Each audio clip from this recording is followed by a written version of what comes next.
Bonsoir à toutes et à tous. Très heureux de pouvoir poursuivre avec vous, semaine après semaine, ce beau parcours du livre de Daniel. En ce début du mois de mai, ce premier mardi, nous sommes rendus à l'exploration du chapitre 6e maintenant. Et je vous invite sans plus tarder à pouvoir faire avec moi une longue lecture. Nous croyons que Dieu peut déjà parler au cœur rien qu'en lisant la parole de notre Dieu qui est efficace. Daniel chapitre 6. Darius trouva bon d'établir sur le royaume 120 satrapes qui devaient être dans tout le royaume. Il mit à leur tête 3 chefs, au nombre desquels était Daniel, afin que ces satrapes leur rendent compte et que le roi ne souffre aucun dommage. Daniel surpassait les chefs et les satrapes parce qu'il y avait en lui un esprit supérieur et le roi pensait à l'établir sur tout le royaume. Alors les chefs et les satrapes cherchèrent une occasion d'accuser Daniel en ce qui concernait les affaires du royaume. Mais ils ne purent trouver aucune occasion ni aucune chose à reprendre parce qu'il était fidèle et qu'on n'apercevait chez lui ni faute ni rien de mauvais. Et ces hommes dirent, nous ne trouverons aucune occasion contre ce Daniel, à moins que nous n'en trouvions dans la loi de son Dieu.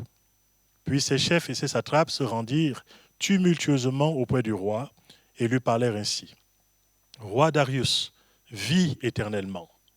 Tous les chefs du royaume, les intendants, les satrapes, les conseillers et les gouverneurs sont d'avis qu'il soit publié un édit royal avec une défense sévère, portant que quiconque, dans l'espace de 30 jours, adressera des prières à quelque dieu ou à quelque homme, excepté à toi, au roi, soit jeté dans la fosse aux lions. Maintenant, au roi, confirme la défense et écrit le décret, afin qu'il soit irrévocable, selon la loi des Mèdes et des Perses, qui est immuable. Là-dessus, le roi Darius écrivit le décret et la défense. Lorsque Daniel sut que le décret était écrit, il se retira dans sa maison, où les fenêtres de la chambre supérieure étaient ouvertes dans la direction de Jérusalem. Et 3 fois par jour, il se mettait à genoux, il le priait et louait son Dieu comme il le faisait auparavant. Alors ces hommes entrèrent tumultueusement et ils trouvèrent Daniel qui priait et invoquait son Dieu. Puis ils se présentèrent devant le roi et lui dirent au sujet de la défense royale, « N'as-tu pas écrit une défense portant que quiconque, dans l'espace de 30 jours, adresserait des prières à quelque dieu ou à quelque homme, excepté à toi, au roi, serait jeté dans la fosse aux lions ?» Le roi répondit, « La chose est certaine, selon la loi des Mèdes et des Perses qui est immuable. » Il prit de nouveau la parole et dit au roi, « Daniel, l'un des captifs de Juda, n'a tenu aucun compte de toi, ô roi, ni de la défense que tu as écrite, et il a fait sa prière 3 fois par jour. » Le roi fut très affligé quand il entendit cela. Il prit à cœur de délivrer Daniel, et jusqu'au coucher du soleil, il s'efforça de le sauver. Mais ces hommes insistèrent auprès du roi et lui dirent, « Sache, ô roi, que la loi des Mèdes et des Perses exige que toute défense ou tout décret confirmé par le roi soit irrévocable. » Alors le roi donna l'ordre qu'on amena Daniel et qu'on le jeta dans la fosse aux lions. Le roi prit la parole et dit à Daniel, « Puisse ton Dieu que tu sers avec persévérance te délivrer. » On apporta une pierre et on la mit sur l'ouverture de la fosse. Le roi la scella de son anneau et de l'anneau de ses grands, afin que rien ne soit changé à l'égard de Daniel. Le roi se rendit ensuite dans son palais et le passa la nuit à jeun, et ne fit point venir de concubine auprès de lui, et il ne put se livrer au sommeil. Le roi se leva au point du jour avec l'aurore, et alla précipitamment à la fosse aux lions. En s'approchant de la fosse, il appela Daniel d'une voix triste. Le roi prit la parole et dit à Daniel, « Daniel, serviteur du Dieu vivant, ton Dieu que tu sers avec persévérance, a-t-il pu te délivrer des lions ?» Et Daniel dit au roi, « Roi, vis éternellement. Mon Dieu a envoyé son ange et fermé la gueule des lions, qui ne m'ont fait aucun mal, parce que j'ai été trouvé innocent devant lui, et devant toi non plus, ô roi, je n'ai rien fait de mauvais. » Alors le roi fut très joyeux, et il ordonna qu'on fasse sortir Daniel de la fosse. Daniel fut retiré de la fosse, et on ne trouva sur lui aucune blessure parce qu'il avait eu confiance en son Dieu. Le roi ordonna que ces hommes qui avaient accusé Daniel soient amenés et jetés dans la fosse aux lions, eux, leurs enfants et leurs femmes. Et avant qu'ils soient parvenus au fond de la fosse, les lions les saisirent et brisèrent tous leurs os. Après cela, le roi Darius écrivit à tous les peuples, à toutes les nations, aux hommes de toutes langues qui habitaient sur toute la terre. Que la paix vous soit donnée avec abondance. J'ordonne que, dans toute l'étendue de mon royaume, on ait de la crainte et de la frayeur pour le Dieu de Daniel, car il est le Dieu vivant et il subsiste éternellement. Son royaume ne sera jamais détruit et sa domination durera jusqu'à la fin. C'est lui qui délivre et qui sauve, qui opère des signes et des prodiges dans les cieux et sur la terre. C'est lui qui a délivré Daniel de la puissance des lions. Daniel prospéra sous le règne de Darius et sous le règne de Cyrus le Perse. Amen. Je vais voir avec vous, pendant ce temps de méditation, combien parfois il peut arriver que la foi de quelqu'un, la foi d'un croyant, en l'occurrence celle de Daniel ici, soit éprouvée par la pression de la jalousie et de la méchanceté. Darius le Mède avait été établi par Cyrus le Grand, qui était le grand roi de Perse à l'époque. Il avait donc établi comme vice-roi à Babylone Darius. Il occupe officiellement la fonction de roi. Il est identifié par les historiens comme étant le chef du détachement de Cyrus qui a pris Babylone durant la nuit où Belchazzar a été tué, comme nous l'avons déjà vu au chapitre 5e. La prospérité et la longévité de Daniel contrastent de façon assez remarquable avec la rapidité avec laquelle les lois se succèdent les uns après les autres. Ces rois babyloniens. La permanence de Daniel, sa persévérance envers et contre tout, mais aussi la vacuité de ses trônes qui bien souvent s'avèrent comme étant des trônes fragiles. Le récit du chapitre 6 de Daniel va mettre en évidence 3 camps que j'aimerais voir avec vous, et ces 3 camps manifestent 3 attitudes de cœur complètement différentes, voire opposées. Je vais commencer avec les ennemis de Daniel. On peut relire ce qui est dit d'eux au chapitre 4. Il est dit ceci, que les chefs et les satrapes cherchaient une occasion d'accuser Daniel en ce qui concernait les affaires du royaume. On voit que là, il y a une attitude malveillante dès le départ à l'égard de Daniel. Daniel nous est dit, les surpassait tous, en tout point. Il avait un esprit supérieur. L'esprit de Dieu qui était en lui conférait des aptitudes, des capacités qui étaient au-dessus de celles de ses autres chefs et de ses satrapes. Dieu lui donnait de la sagesse, lui donnait des révélations, lui donnait l'intelligence aussi des temps, des situations. Dieu lui donnait des compétences, non seulement intellectuelles, mais aussi des compétences administratives, qui faisaient que finalement, les rois se succédaient, mais à chaque fois, Daniel était trouvé comme étant un homme intègre, un homme fidèle aussi, et trouvait grâce aux yeux de ces différents rois. En plus du fait que Daniel était un étranger, d'ailleurs c'est cela rappelé, il est question de lui, alors que ça fait déjà pratiquement 60 ans qu'il vit là-bas à Babylone, mais ses origines sont rappelées, il est question de lui comme étant un des captifs de Juda. Donc déjà, du fait qu'il n'était pas un homme de ce pays de Babylone, et de par la position qu'il occupait, cela suscitait de la jalousie de la part de ses satrapes et de la part de ses responsables administratifs à cette époque-là. Ces ennemis de Daniel vivaient mal la prospérité permanente de Daniel. Ils vivaient mal son ascension, y compris politique. On sait que le roi avait à cœur de pouvoir donner un grade supérieur à Daniel au-dessus des 3 chefs qu'il avait déjà établis, au-dessus des satrapes de son royaume. Et ces personnes n'ont pas résisté à la pression de la jalousie et de la méchanceté, car Daniel réussissait là où ils étaient incapables de pouvoir réussir. Il réussissait à gagner le cœur des différents rois. Il faut être conscient que si nous-mêmes nous ne veillons pas sur notre cœur, on peut par nature avoir les mains mobiles à l'égard de ceux qui, à nos yeux, réussissent. La jalousie est aussi vieille que le monde, tout comme la méchanceté.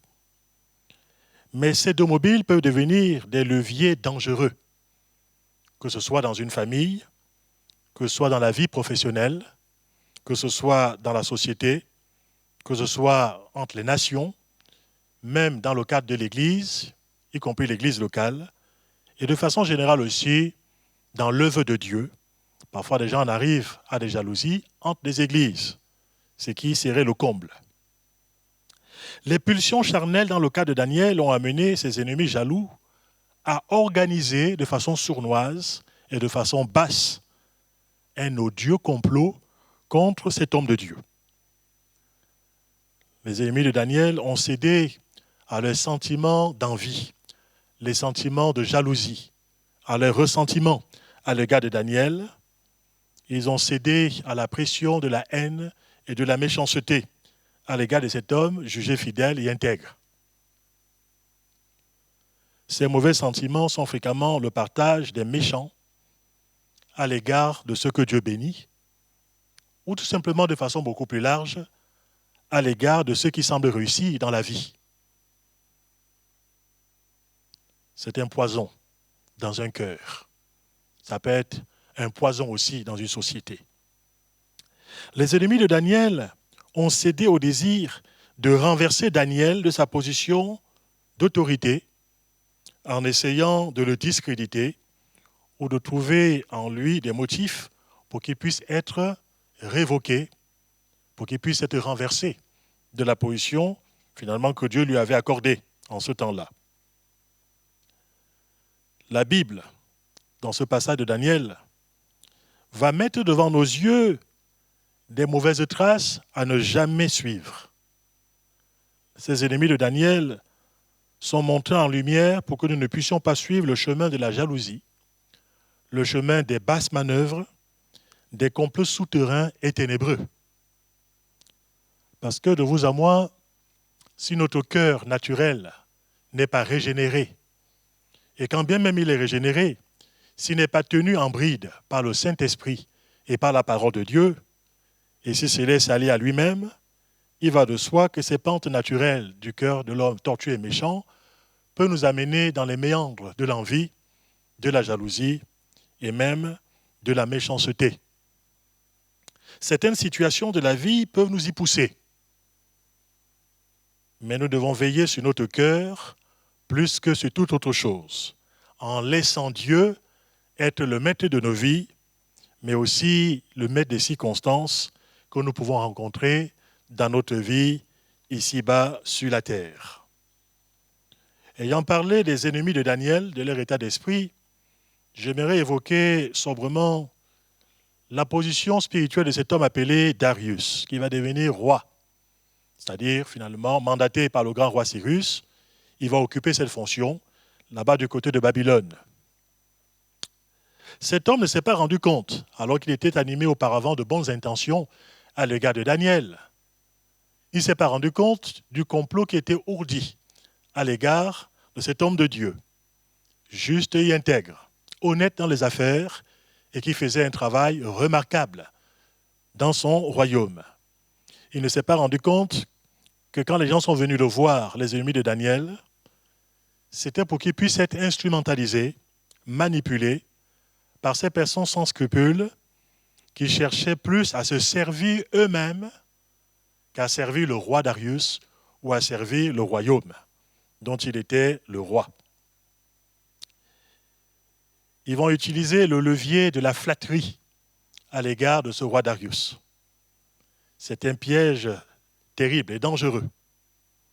Le livre des Proverbes nous dit ceci, Proverbe 29, verset 5, « Un homme qui flatte son prochain tend un piège sous ses pas. » Je voulais quand même ici que nous puissions bien être conscients qu'il y a une différence entre le fait de pouvoir encourager quelqu'un de par les qualités qu'il manifeste, les capacités que Dieu lui donne, et de pouvoir l'aider à persévérer en l'encourageant par des paroles, par des attitudes de bienveillance. Et je pense que c'est très important dans l'œuvre de Dieu de façon générale, que des personnes puissent avoir à cœur d'encourager et que nous puissions être une église encourageante et que nous puissions nous stimuler les uns et les autres aussi en nous donnant des encouragements pour pouvoir persévérer dans le bien, continuer à servir Dieu de tout notre cœur et persévérer dans des choses que Dieu approuve. Il y a donc une différence qui est très nette entre le fait de pouvoir encourager, ce qui est tout à fait spirituel, et le fait de pouvoir flatter quelqu'un. Flatter quelqu'un, c'est de pouvoir lui dire des qualités qu'il n'a pas. Ici, Darius est rapidement considéré comme étant un dieu. Il est dit de lui, au roi vit éternellement. Ces personnes le savent très bien, ils sont témoins depuis des années que dans le royaume de Babylone, les rois n'ont pas vécu éternellement. Donc déjà, ils sont en train de lui donner une dimension qui n'a pas une dimension divine. Et par la suite, ces personnes flattent l'orgueil de ce roi en voulant le diviniser, de manière à ce qu'il soit assimilé à un dieu à qui l'on est appelé à adresser des prières. Certainement qu'ils ont discerné chez lui, comme chez les rois qui étaient auparavant, cette idolâtrie d'eux-mêmes, cette envie du culte de la personnalité, cette fatuité, cette vanité humaine finalement, qu'ils ont su exploiter. Et ils ont exploité par rapport à Darius son orgueil et sa vanité. Et ce roi, on le voit, par la suite, a succombé à la flatterie de ses courtisans qui l'ont amené à se considérer comme étant un dieu, à pouvoir lui dire que les décrets qu'il pourra publier sont des décrets qui sont immuables. Parce que, évidemment, si on est Dieu, on ne peut pas se rétracter. Voilà le piège mortel dans lequel, finalement, ces personnes, profitant de la faille morale et spirituelle de ce roi, ont finalement amené cet homme à s'enfermer ainsi dans un piège, dans un filet, et de pouvoir prendre par la suite, par des paroles légères et des engagements inconsidérés, un décret qui sera un décret liberticide, y compris par rapport à la liberté de la conscience de chacun, la liberté de pouvoir prier Dieu. On remarquera dans ce récit la grande différence d'attitude de cœur qu'il y a entre Daniel et ce roi Darius, mais aussi Daniel et tous les rois qui l'ont précédé auparavant là-bas à Babylone. Daniel n'a jamais cédé à la tentation de l'orgueil. Il n'a jamais cédé malgré les honneurs qu'il a pu avoir, malgré les positions élevées dans lesquelles il a pu accéder, malgré les révélations extraordinaires qu'il avait de la part de Dieu. Cet homme de Dieu a gardé le sens des réalités, il a gardé son humilité devant le Seigneur, sa dépendance et sa soumission. Il a bridé son cœur naturel afin qu'il ne puisse pas s'enfler d'orgueil et passer ainsi à côté du plan de Dieu.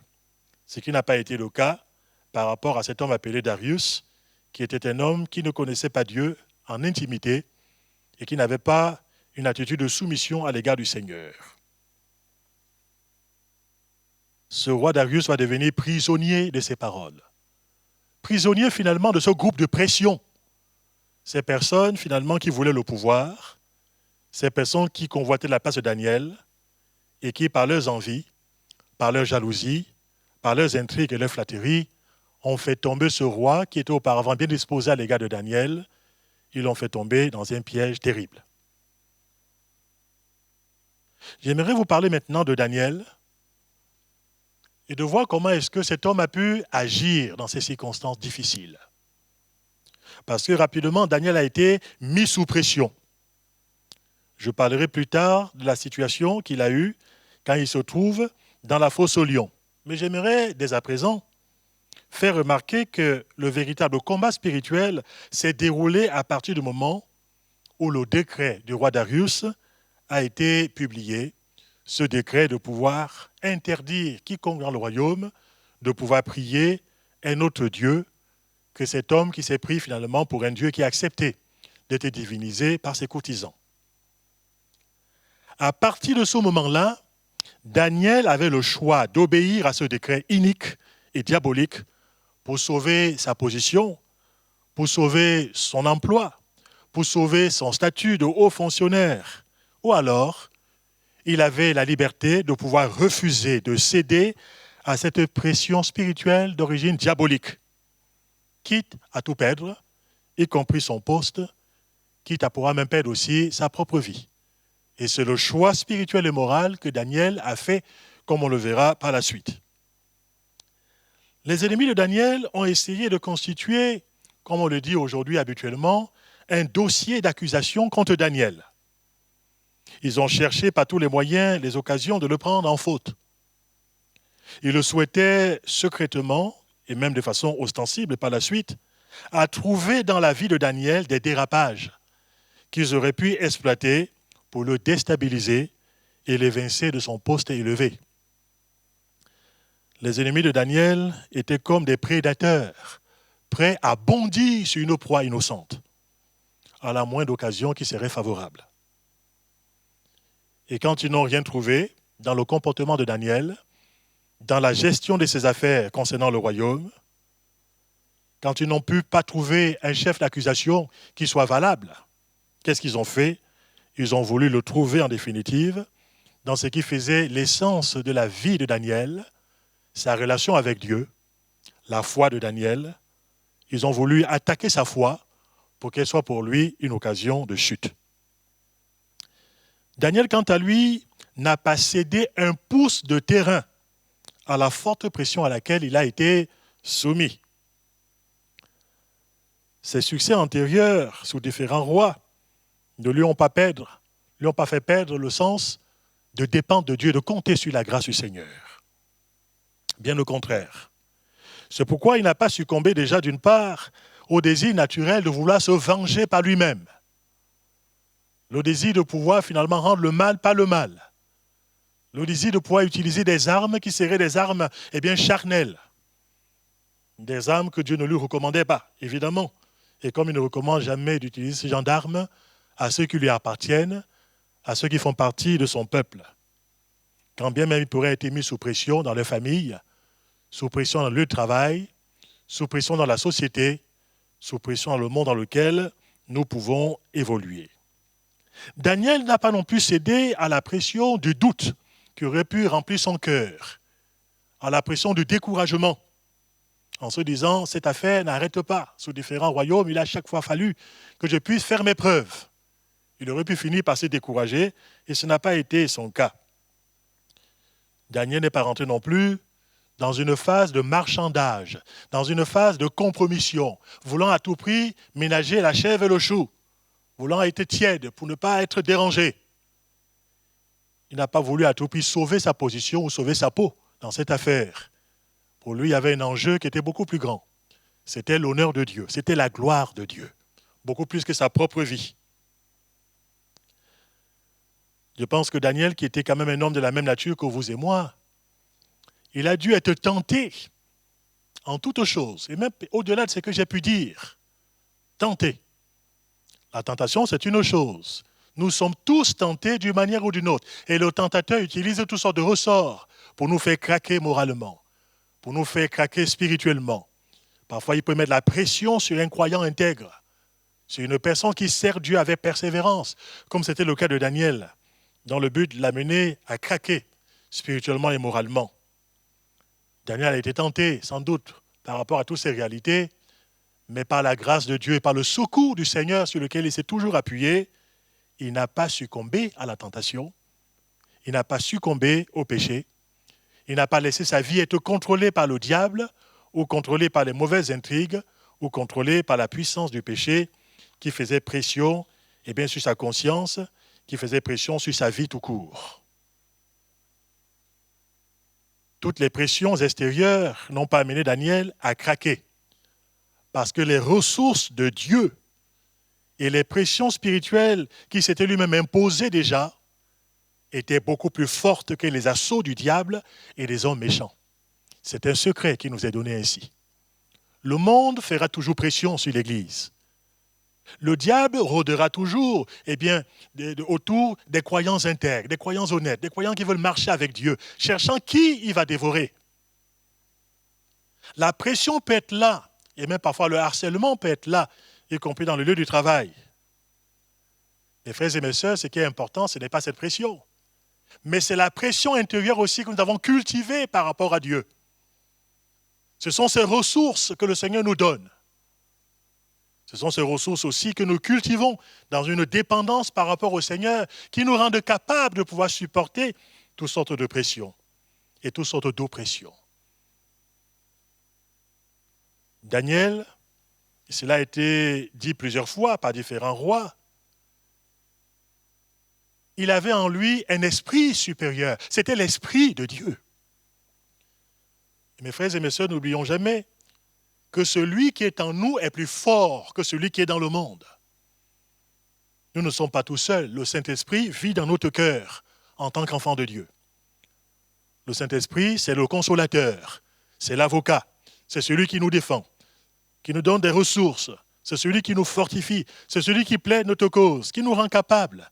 Il vit dans le cœur de l'enfant de Dieu et vit dans mon cœur, même quand il est sous pression. C'est important que je ne l'oublie jamais.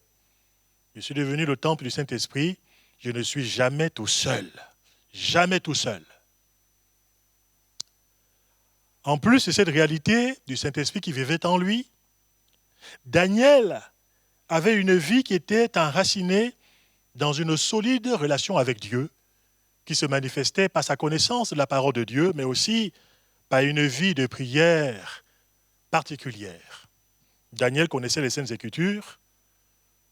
Dans le chapitre 9, que l'on verra beaucoup plus tard, il est dit qu'il examine le livre du prophète Jérémie et il va découvrir en lisant ce livre, en le méditant, qu'il y avait des temps et des moments que Dieu avait fixés de sa propre autorité.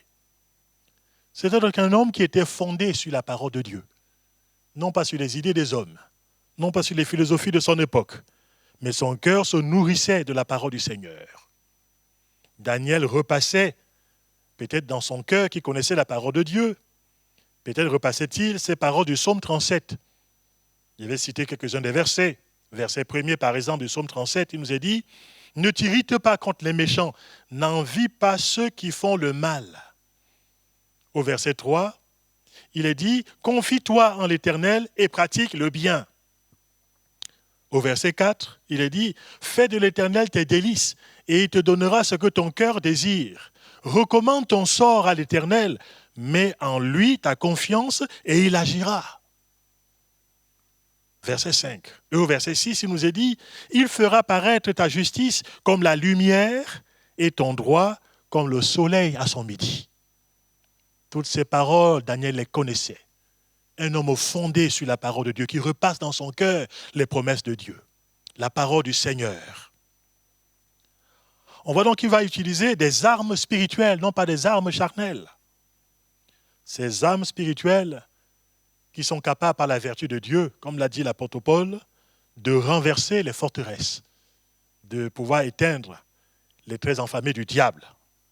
Et parmi ces armes qu'il va utiliser, il y aura l'arme de la prière. Daniel chapitre 6 au verset 10, il est dit « Lorsque Daniel sut que le décret était écrit, il se retira dans sa maison où les fenêtres de la chambre supérieure étaient ouvertes dans la direction de Jérusalem, et 3 fois le jour, il se mettait à genoux, il le priait et louait son Dieu comme il le faisait auparavant. »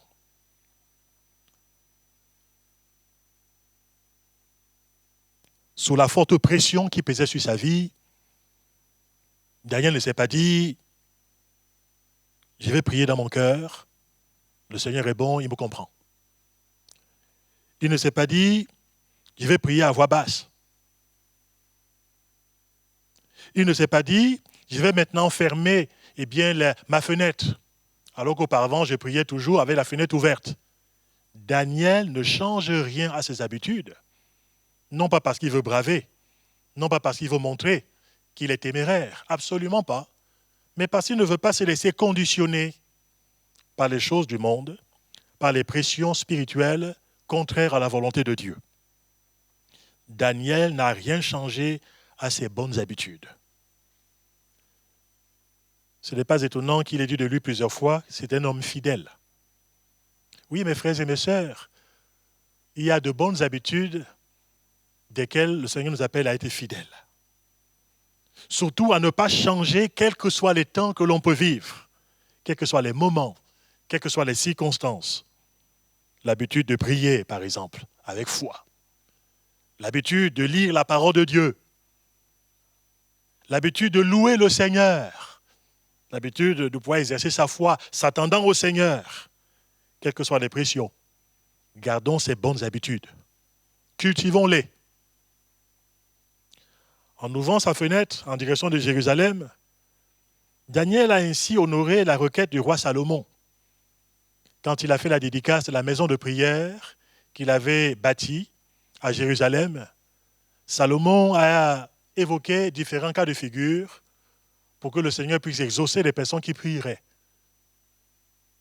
Et Salomon avait évoqué aussi le cas de ceux qui seraient captifs, le cas de ceux qui seraient exilés, qui seraient amenés à captivité hors de leur pays. Voici ce que Salomon avait dit dans sa prière qui est consignée dans 2 Chroniques, chapitre 6, au verset 37. Il va dire ceci. Si ces captifs t'adressent les prières, les regards tournés vers leur pays que tu as donné à leur père, vers la ville que tu as choisie et vers la maison que j'ai bâtie en ton nom, exauce-les des cieux, du lieu de ta demeure. Exauce les prières et les supplications et fais leur droit. Daniel se rappelle ces paroles de Dieu qui repassent en son cœur. Il ne change pas ses habitudes. Et c'est qu'il y a de grandes promesses qui s'accompliront dans sa vie aussi, y compris quand il est sous une très forte pression. On va remarquer d'ailleurs que le plus troublé dans cette affaire, ce n'est pas Daniel. Le plus troublé, ce sera le roi Darius.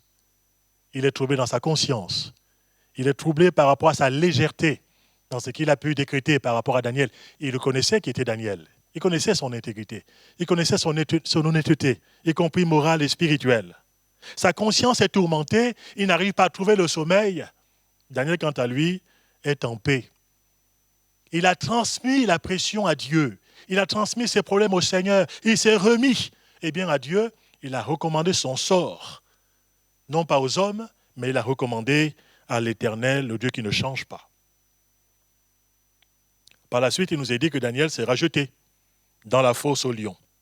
Mais on va remarquer que Daniel ressortira vainqueur de la fosse aux lions, mais j'en parlerai dans quelques instants. Déjà, remarquons que Dieu a relevé le défi qui a été quelque part lancé par le roi Darius. Au verset 16, il a pu dire ceci par rapport à Daniel. « Puisse ton Dieu que tu sers avec persévérance te délivrer. » C'est aussi quelque part un défi qu'il lance par rapport à Dieu. Puisque lui, ce roi païen, puisque ces hommes méchants qui sont en train d'observer Daniel, quelque part sont en train de défier Dieu, le Dieu de Daniel, le Seigneur, dans sa grande bonté, donnera gloire à son nom dans cette affaire. Il va relever le défi. Daniel, dans la fosse aux lions, va faire une expérience remarquable d'une délivrance surnaturelle de la part de Dieu. Il est dit dans Hébreux, chapitre 11, verset 33, qu'il y a eu des personnes comme lui qui, par la foi, ont fermé la gueule des lions. C'est ce qui est écrit. Daniel le reconnaît d'ailleurs lui-même. Au verset 22, il nous est dit « Mon Dieu a envoyé son ange et fermé la gueule des lions qui ne m'ont fait aucun mal parce que j'ai été trouvé innocent devant lui et devant toi non plus, ô roi, je n'ai rien fait de mauvais. » Dieu va glorifier son nom dans cette affaire et Dieu va glorifier aussi, quelque part, la foi de son serviteur Daniel. Ceci ayant été dit et clairement affirmé, je vais quand même faire une remarque très importante. Maintenant que je me dirige vers les éléments de conclusion par rapport à ce chapitre 6 de Daniel. Ce que j'ai déjà enseigné dans le cadre de ces études du mardi soir concernant l'intervention miraculeuse en vue de délivrer les compagnons de Daniel de la fournaise ardente au chapitre 3, ce que j'ai dit en ce temps-là s'applique ici concernant le cas de la délivrance miraculeuse de Daniel de la fosse aux lions. Ce qu'ont vécu ces compagnons de Daniel, Shadrach, Meshach et Abednego, tout comme l'expérience glorieuse et remarquable de Daniel ici, sont des faits authentiques. Ce sont des faits incontestables qui témoignent de la puissance de notre Dieu à qui tout est possible. Dieu n'est pas limité.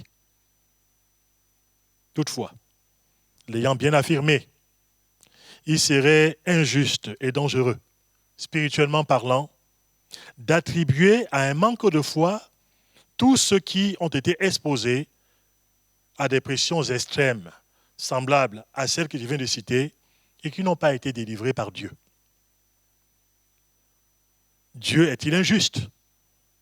Que non, bien sûr.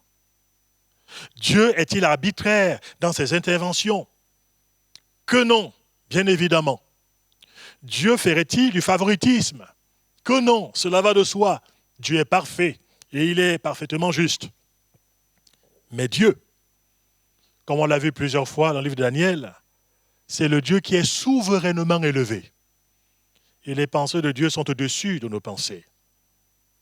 Ses voies, parfois incompréhensibles, sont au-dessus de nos propres voies. Mais il n'en demeure pas moins des voies qui sont parfaites. Dieu est souverain. Et il fait ce qu'il veut, quand il veut, où il veut. Dans l'histoire, beaucoup de croyants authentiques, d'hommes et de femmes remplis du Saint-Esprit et de foi, sont morts lapidés comme Étienne. Ils sont morts décapités comme Jacques, comme Paul, comme Pierre. Certains sont morts torturés comme les autres apôtres. Beaucoup de chrétiens zélés et bouillants pour Dieu ont succombé physiquement sous l'effet de diverses persécutions. Et c'est encore le cas dans certaines parties du monde. Mais Dieu, qui est fidèle, leur a donné la force de ne pas renier leur foi. Dieu, qui est fidèle, leur a donné la capacité de tenir bon sous la pression à laquelle ils étaient exposés. Dieu n'a pas rejeté ses croyants. Il n'a pas rejeté le témoignage remarquable de leur foi, la foi qu'ils ont rendue ainsi jusqu'au bout. Et l'Épître aux Hébreux, au chapitre 11, que l'on va lire en concluant cette étude biblique, rend témoignage à tous ces hommes qui n'ont pas été délivrés de la manière que parfois eux-mêmes peut-être pensaient, ou que les hommes autour ont peut-être pensé, mais leur foi est rendue ici évidente par le Saint-Esprit. Il est dit ceci au verset 35 de ce chapitre remarquable qui nous parle de la foi en Dieu. Des femmes recouvrèrent leur mort par la résurrection. D'autres furent livrés au tourment et n'acceptaient point de délivrance, afin d'obtenir une meilleure résurrection. D'autres subirent les moqueries et le fouet, les chaînes et la prison. Ils furent lapidés, sciés, torturés. Ils moururent tués par l'épée.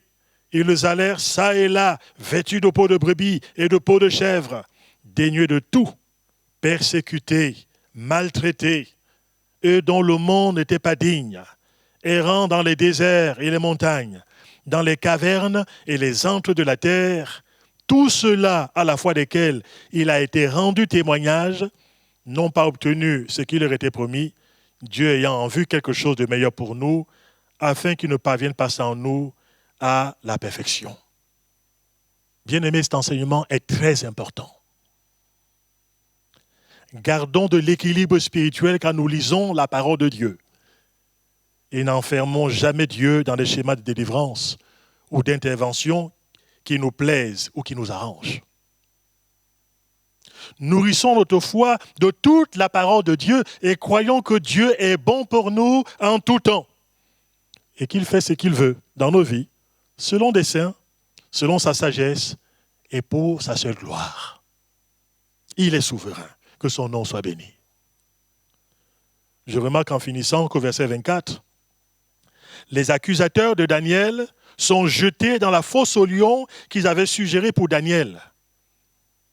Non seulement eux, mais aussi leurs enfants et leurs familles. Et à peine sont-ils jetés qu'ils sont broyés par les lions. Nous avons déjà vu un retournement semblable dans le cas des bourreaux qui ont jeté aussi dans les fournaises ardentes les trois compagnons de Daniel, Shadrach, Meshach et Abed-Nego.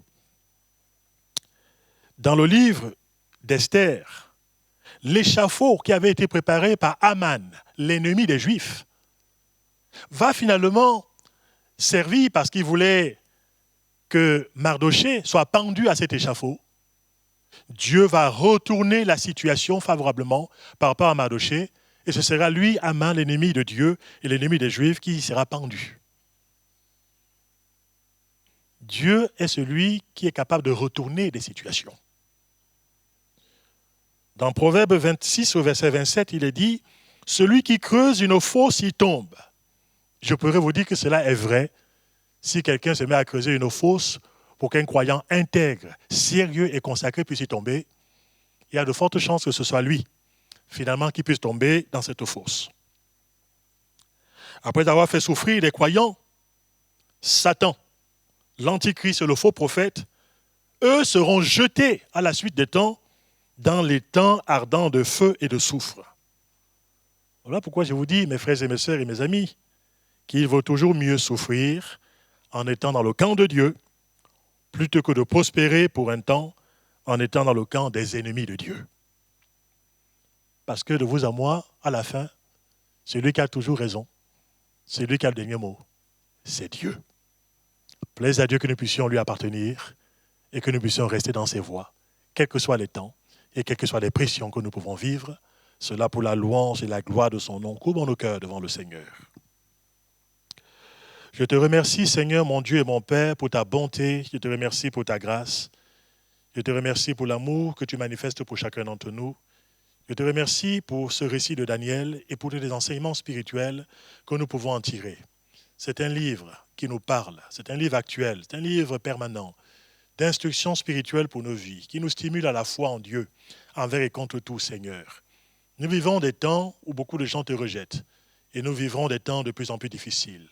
Il y aura une pression sur les croyants honnêtes, les croyants authentiques, tous ceux qui voudront vivre pieusement en Jésus-Christ. La Bible dit qu'ils seront persécutés. Et ma prière, c'est que personne ne puisse céder à la tentation de pouvoir abandonner la foi, que personne ne puisse se retirer pour se perdre, mais que par la foi et la persévérance, nous puissions avancer, les yeux fixés sur toi. Nos vies sont entre tes mains, mais aussi notre avenir, pour ce temps, mais aussi pour l'éternité, sont entre tes mains, Seigneur. Et nous voulons marcher avec toi dans la confiance et dans la paix, quels que soient les moments, Seigneur. Je te remercie pour chacun d'entre nous. Garde-nous, Seigneur mon Dieu, attachés à toi et garde-nous intègres dans nos voies, au nom de notre Seigneur Jésus. Amen. Béni soit Dieu. Gloire au Seigneur.